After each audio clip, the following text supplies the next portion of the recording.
లూకా సువార్త 23వ అధ్యాయము 46వ వచనాన్ని చదువుకుందాం.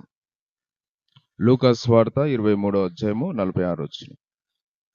అప్పుడు యేసు గొప్ప శబ్దంతో కేక వేసి, తండ్రి, నీ చేతికి నా ఆత్మను అప్పగించుకొనుచున్నాను నేను. ఆయన ఇలాగు చెప్పి ప్రాణం విడిచెను. చూడండి, చదువుకున్న వాక్యంలో గమనిస్తే యేసు ప్రభువు ఆయన శిలువ మీద చివరిగా పలికిన మాట, శిలువలో పలికిన 7వ మాట, చివరి మాట ఏమిటంటే, తండ్రి, నీ చేతికి నా ఆత్మను అప్పగించుకొనుచున్నాను అని ఈ మాట చెప్పి వెంటనే ఆయన ప్రాణాన్ని విడిచినట్టుగా ఇక్కడ దేవుని యొక్క వాక్యం సెలవిస్తుంది. చూడండి, యేసు ప్రభువును 9 గంటలకు, ఉదయం 9 గంటలకు సిలువ వేసినారు. 9 గంటల నుంచి మధ్యాహ్నం 3 గంటల వరకు, అంటే సుమారుగా 9 నుండి 3 గంటల వరకు, అంటే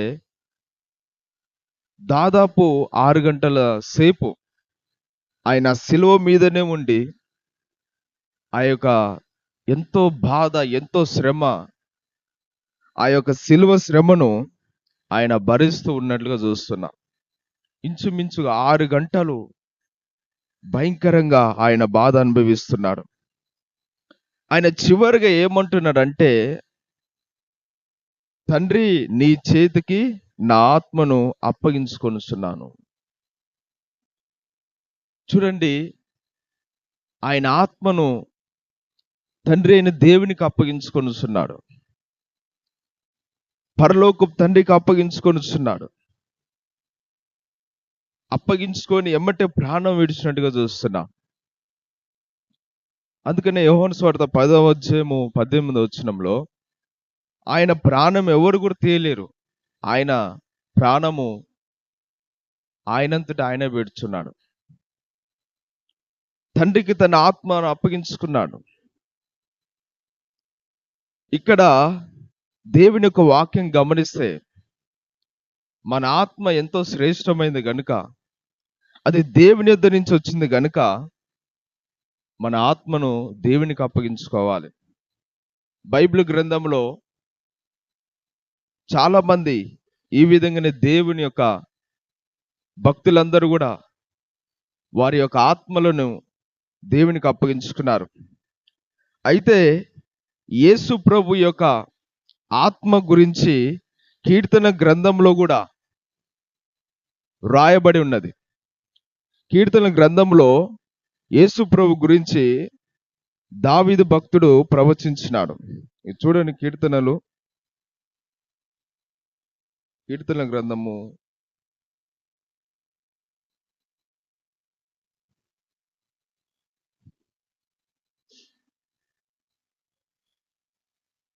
31వ అధ్యాయము 5వ వచనం చూస్తే, కీర్తన గ్రంథం 31వ అధ్యాయము 5వ వచనం చూస్తే, నా ఆత్మను నీ చేతికి అప్పగించుచున్నాను, యెహోవా సత్యదేవ, నన్ను విమోచించువాడు నీవే. ఇది ఎప్పుడో యేసుక్రీస్తు ప్రభు రాక మునుపు దావీదు అనే ఒక దేవుని యొక్క దాసుడు యేసు ప్రభు గురించి ప్రవచించినాడు. యేసుక్రీస్తు ప్రభు ఆయన శిలువలో వేలాడేటప్పుడు ఆయన ఏ విధంగా అయితే ఆయన ఆత్మను అప్పగించుకొనుచున్నాడు అనేసి పలుకుతాడో, అదే మాటను యేసు ప్రభు పలుకబోతున్నాడని ఒక 1000 సంవత్సరాలకు ముందే దావీదు మరి ప్రవచించినట్టుగా చూస్తున్నాం. చూడు, ఏదైనా కూడా దేవుని యొక్క ప్రవచనం ప్రకారమే, లేఖనముల ప్రకారమే ఆయన అంతా కూడా తన పని అంతా కూడా సంపూర్ణంగా నెరవేర్చినట్టుగా చూస్తున్నాం. అందుకనే చివరిగా ఆయన ఏమంటున్నాడంటే, తండ్రి, నా ఆత్మను నీ చేతికి అప్పగించుకొనుచున్నాను. చూడండి, బైబిల్ గ్రంథంలో కూడా ఒక దాసుడు ఉన్నాడు. అపోస్తుల కార్యములు 7వ అధ్యాయము 59వ వచనం చూస్తే 7వ అధ్యాయం అపోస్తలుల కార్యములు 7వ అధ్యాయం 59వ వచనం చూస్తే, ప్రభువును గూర్చి మొరపెట్టుచు, యేసు ప్రభువా నా ఆత్మను చేర్చుకొనుమని సైఫన్ పలుకుచుండగా వారు అతనిని రాళ్లతో కొట్టిరి. స్టెఫెను కూడా హతసాక్షి అయినాడు.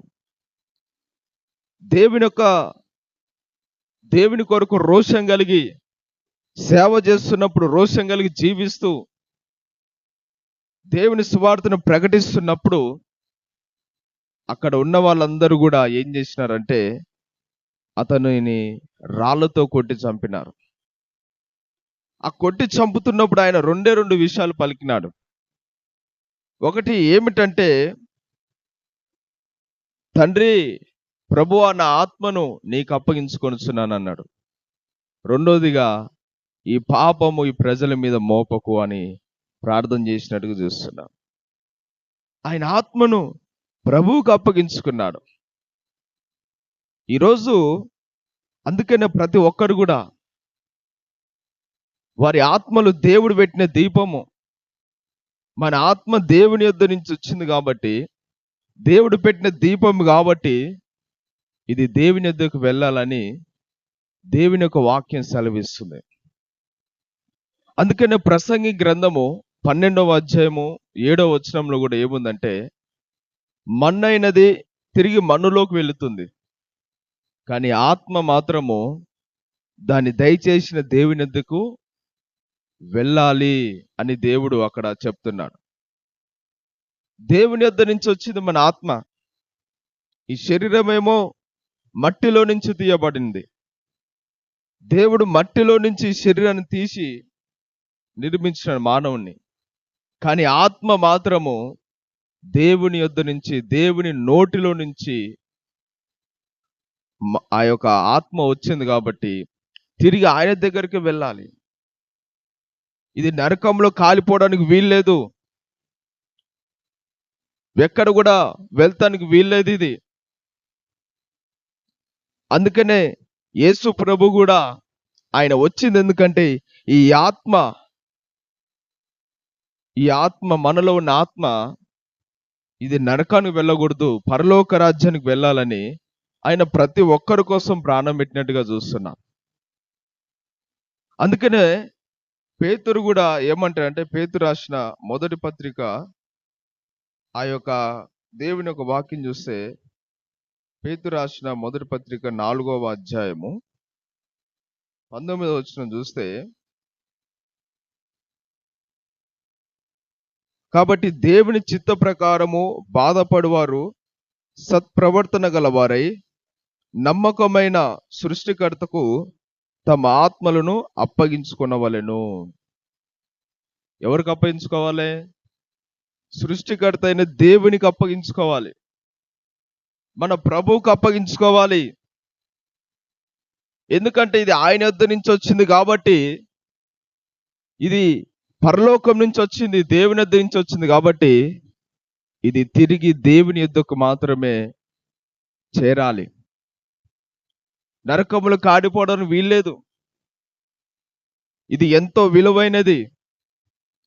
శరీరానికి చావు ఉంది కానీ ఆత్మకు చావు లేదు. ఆత్మ ఒకవేళ కాలిపోతే నరకంలోనన్నా నిత్యము కాలిపోతుండాలి, లేకపోతే పరలోకంలోనైనా దేవుని యొద్దనైనా నిత్యము ఉండాలి. అందుకనే ఈ యొక్క ఆత్మలు, ప్రతి ఒక్కరి ఆత్మలు, మన ఆత్మ, నా ఆత్మ, నీ ఆత్మ, ప్రతి ఒక్కరు కూడా దేవునికి అప్పగించుకోవాలి. ఈరోజు నువ్వు దేవునికి ఎవరికి అప్పగించుకుంటున్నావు? నీ ఆత్మను. నీలో ఉన్న ఆత్మ ఎంతో శ్రేష్టమైనది. ఆత్మే జీవింపజేయుచున్నది. శరీరం కేవలం నిష్ప్రయోజనం అది. ఈరోజు చాలా మంది వాళ్ళు దేనికి అప్పగించుకుంటున్నారంటే, ఒక ఉరితాడు తీసుకొని ఉరేసుకొని వారి ఆత్మలని చంపేసుకుంటున్నారు. లేదంటే ఒక అనవసరమైన మందు దాగి, ఒక పురుగుల మందు ఏదో దాగి, వారి బాధలను బట్టి, వాళ్ళకున్న ఇబ్బందులు బట్టి అవి తాగి చనిపోతున్నారు. ఇంకొంతమంది ఎక్కడనో రైలు కిందనో లేదంటే ఒక బస్సు కింద లారీ కిందనో వాటి చనిపోతున్నారు బాధలు తట్టుకోలేక. అనేక విధాలుగా అనేక రకాలుగా వారి బాధలు బట్టి, వారి శ్రమలను బట్టి, వారికున్న అప్పులను బట్టి, వేదనను బట్టి, ఎవరో వేధించారు కాదని, ఎవరో అన్నారు కాదని, ఏదో జరిగింది కాదని, ఇంక నేను జీవించలేను, నేను బ్రతకలేనని వారు ఏం చేస్తున్నారంటే వారి ఆత్మను చంపేసుకుంటున్నారు. వారి ఆత్మను దేనికో అప్పగించేస్తున్నారు. వ్యర్థమైన వాటికి అప్పగిస్తున్నారు. వ్యర్థమైన మనుషులకు అప్పగిస్తున్నారు. వ్యర్థంగా సూసైడ్ అటెంప్ట్ చేసుకుంటున్నారు వాళ్ళు. జాగ్రత్త. దేవుని యొక్క వాక్యం ఏమంటుందంటే, నువ్వు అలా గనుక నీకు నువ్వే చనిపోతే, నీకు నువ్వే చంపుకుంటే నీ ఆత్మని, నీ ప్రాణానికి నీవే ఉత్తరవాదివి అవుతావు. నీవే లెక్క చెప్పాలి దేవుని దగ్గర. ఎవరు చెప్పరు. నీ ఆత్మకు నీవే లెక్కొప్ప చెప్పాలి. అందుకనే నువ్వు దేనికి కూడా అప్పగించిన అవసరం లేదు. దేవునికి మాత్రమే అప్పగించుకోవాలి.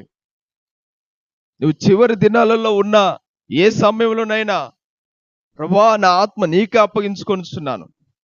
వ్యర్థమైన లోకాశలకు అప్పగించుకోవద్దు. వ్యర్థమైన వాటి కోసం అప్పగించవద్దు. అది దేవునికి మాత్రమే, దేవుని ఎద్దు నుంచి వచ్చింది కాబట్టి దేవుని ఎద్దుకు మాత్రమే తిరిగి వెళ్ళాలి. లేకపోతే నరకములో కాలిపోతావు. నీకు నువ్వే ఏదో ఒకటి చేసుకుంటే నీ ప్రాణానికి నీవే ఉత్తరవాదివై నరకంలో కాలిపోయే అవకాశాలు ఉంటాయి. జాగ్రత్త. నరకంలో కాలిపోతావు. అందుకని ఈరోజు ఇక్కడ వాక్యం ఏముందంటే, తమ ఆత్మలను అప్పగించుకోవాలి. దేవునికి అప్పగించుకోవాలి. మన ప్రభువుకు అప్పగించుకోవాలి. దేనికి అప్పగించుకోవద్దు. ఇక్కడ యేసు ప్రభు కూడా ఆయన ఏం చేస్తున్నాడు? నా ఆత్మను తండ్రి నీకు అప్పగించుకొనిస్తున్నాను అని ఆయన ప్రాణం విడిచినాడు. చూడండి, లాస్ట్గా ఆ మాట వలికి ఆయన ప్రాణం విడిచినట్టుగా చూస్తున్నాం.